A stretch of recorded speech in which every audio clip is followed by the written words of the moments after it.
চলার পথে শিয়াল আর সিংহর বন্ধুত্ব হলো।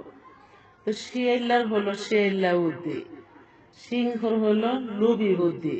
কারণ সিংহ আর বাঘ প্রাণী তাদের সামনে যা পড়ে তাই খেয়ে নেয়, তারা লোভী।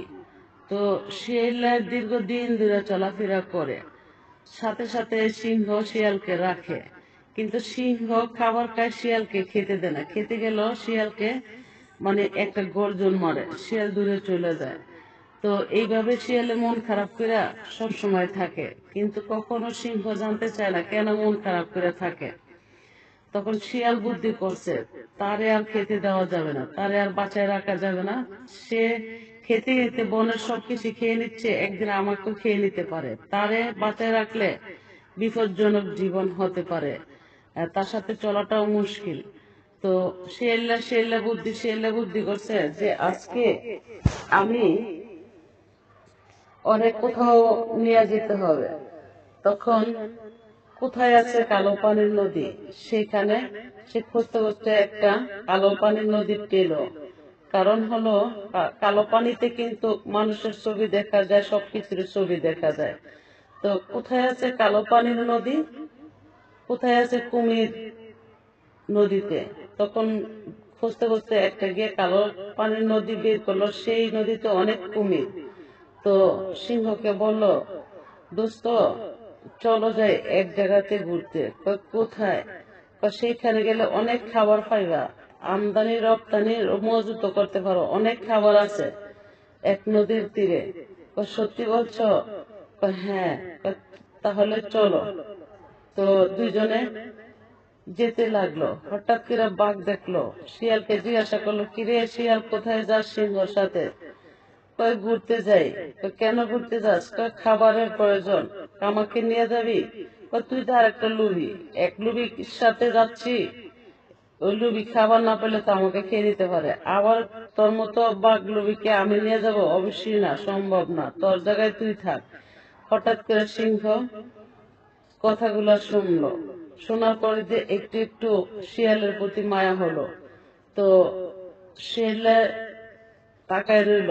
শিয়ালে মনে মনে ভাবছে, কখনো তোর সাথে থেকে আমি খাবার খেতে পারি নাই, এমনকি তুই আমাকে খাবার দিস না, আজকে তোরে কুমিরের খাবার বানাবো। মনে মনে এই কথা ভেবে যে বললো, সিংহ চলো। তো গেছে, নদীর পাড়ে যাইয়া দাঁড়াইছে। দাঁড়ানোর পরে দেখো, এই তুমি এই পানিতে দেখবা, তোমার দেখলে অনেক খাবার সামনে আসবো। তো সে পানিতে যখন তাকাইলো, সিংহর ছবি দেখা গেল। সিংহ তো গর্জন দেয়া, কিরে আমার মতো একজন, জাপ দিয়ে পানিতে নামলো। নামার পরে সকল কুমিরে তাকে জাপাইয়া ধরলো, জাপাইয়া পড়লো সিংহর উপরে। 10-12 জন কুমিরে দইরা সিংহকে খেয়ে নিল। আর শিয়াল মামা হি হি করে হাসতে লাগলো, কেমন লাগে, এতদিন খাইছো তুমি অন্যকে, এখন তোমাকে খাচ্ছে। তো এই হলো আমার গল্প। কেমন হলো? তবে আজকে সময়ের মূল্য অনেক। সারা রাত্র সাইবেরিয়ার শীতের বরফ আর শীতের ভিডিও দেখতে দেখতে রাত চলে গেছে, যে সারাদিন আর ঘুম থেকে উঠতে পারি নাই। সময়ের মূল্য যে কতটা বুঝলাম আজকে। কিন্তু নিজের সময় নিজে কখনো অপব্যবহার করলে হোঁচট খেতে হয়। যেমনটা পোস্ট প্রচার করতে দেরি হয়েছে, আর কি পোস্ট প্রচার করব? আমার তো কোনো ভিডিও বার্তাই ফরিতে যাচ্ছে না, কোনো ভিডিও দেখার সুযোগ দিচ্ছে না আমার। কে কেন দেখার সুযোগ দেওয়া হচ্ছে না? Back to my channel, for you help me. কিন্তু আমাকে অনেকটা ছোট ভাবছে মানুষ, কারণ আমার ভিডিও বার্তাতে লাইক নেই, কমেন্টে নাই। অবশ্যই আমার ভিডিও বার্তা সবার মাঝে পৌঁছালে কেউ না কেউ দেখলে লাইক, কমেন্ট, শেয়ার, সাবস্ক্রাইব করতে পারে। কারণ আগে একই নামে আমার এই চ্যানেলগুলো ছিল, সেই চ্যানেলগুলো বাদ করে দিছে। তো আমার চ্যানেলটা একদিন হাইলাইট হবে।